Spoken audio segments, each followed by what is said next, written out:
Good evening सम्पूर्ण दाजुभाइ तथा दिदीबहिनीहरूलाई। तपाईँहरू कस्तो हुनुहुन्छ?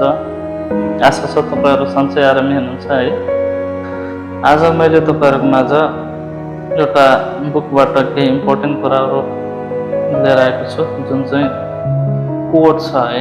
विशेष गरी जहाँ चाहिँ आफूलाई महत्त्वपूर्ण कुरा ठ्याक्कै देखिन्छ नि, त्यसमा हामी चाहिँ मार्क गरेर अथवा त्यसलाई चाहिँ कपी गरेर आफ्नो नोटबुकमा तपाईँले सेभ गर्नुभयो भने तपाईँलाई यो एकदमै बेटर हुनेछ है। यो सजेस्ट गरेँ मैले तपाईँलाई।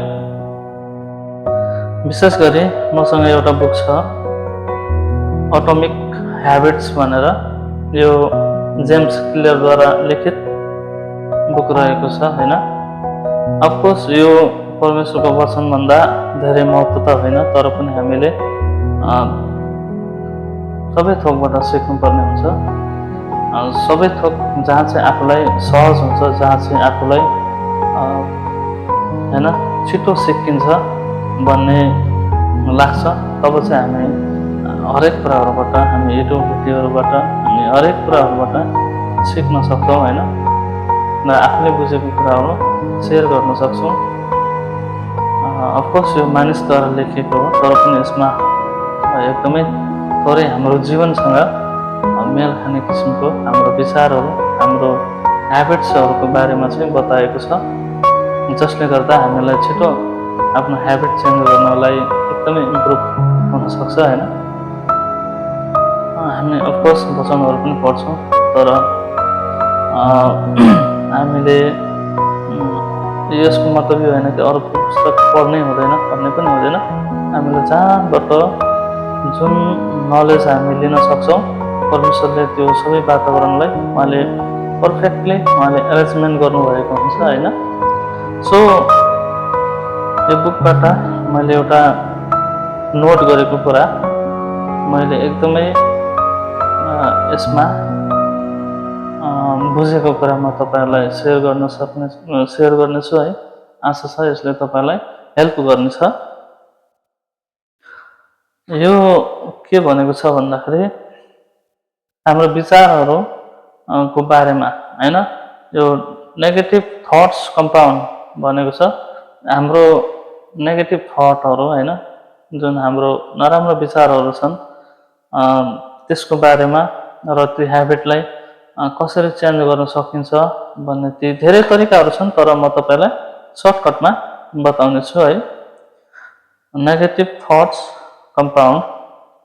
The more you think of yourself as worthless, म तपाईँलाई छोटो छोटो गरेर भन्नेछु है। The more you think of yourself worthless, तपाईँ जति धेरै आफ्नो बारेमा सोच्नुहुन्छ, जति धेरै बेकामका चिजहरूको बारेमा सोच्नुहुन्छ, स्टुपिड कुराहरू or ugly, the more you condition yourself to interpret life that way. भन्नुको मतलब के छ भन्दाखेरि दाजुभाइ दिदीबहिनीहरू, जति हामी स्टुपिड कुराहरू, बेकारका कुराहरू, काम नलाग्ने खालका कुराहरू, अनावश्यक सोचहरू अनावश्यक सोचहरू, बेकारका काम नलाग्ने चिजहरूको बारेमा जब हामी सोच विचार धेरै गर्छौँ, तब चाहिँ हाम्रो जीवन पनि त्यही तरिकामा ढल्किँदै जान्छ भनेर चाहिँ भन्न खोजेको छ है। बुझ्नु हुँदैछ नि?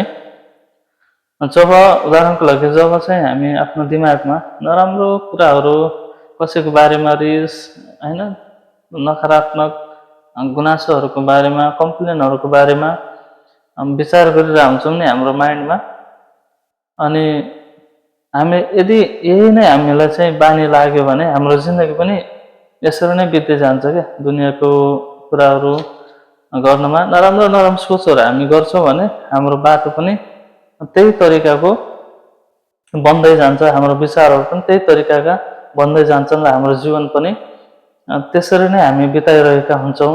त्यही डाइरेक्सनमा चाहिँ हाम्रो जीवन पनि व्यतीत हुँदछ भनेर चाहिँ भन्दैछ।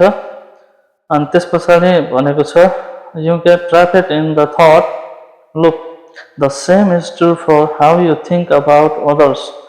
Once you fall into the habit of seeing people as angry, unjust or selfish, you see those kind of people anywhere.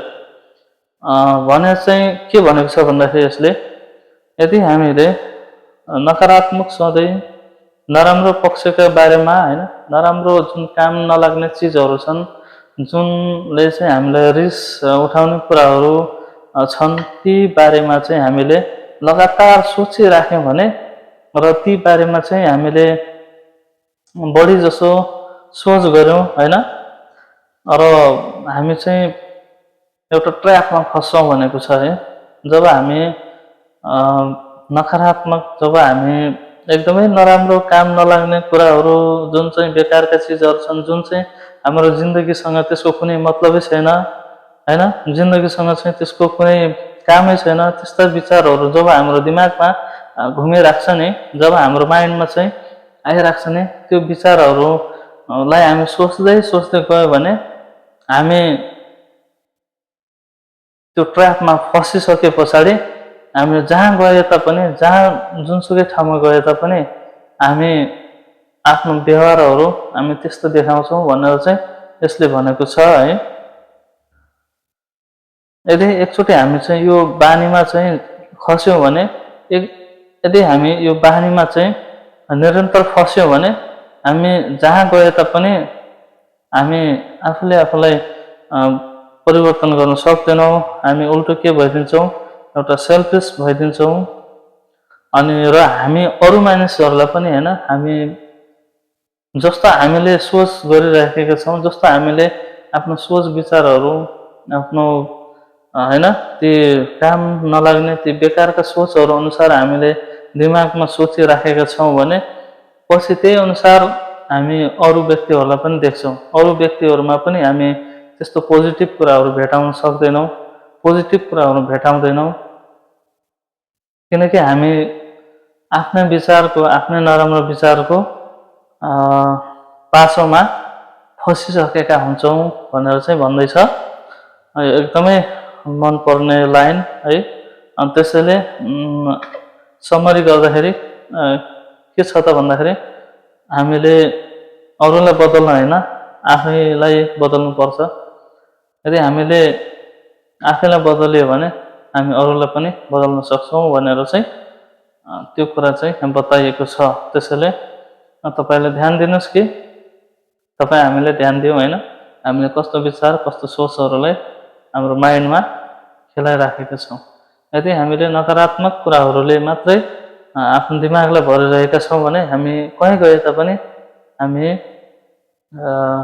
Success हुँदैनौँ कहीँ गए तापनि हामी आफ्नो माइन्डमा नराम्रो सोच बोकेर हिँड्छौँ भने हामीले जुनसुकै व्यक्तिलाई भेटे तापनि त्यही सोच अनुसार नै हामी उसमा व्यवहार गर्नेछौँ भनेर चाहिँ यसरी भनेको छ ब्रदर सिस्टर आई होप तपाईहरुले बुझिसक्नु भएको छ होला है हुन्छ थ्यांक यू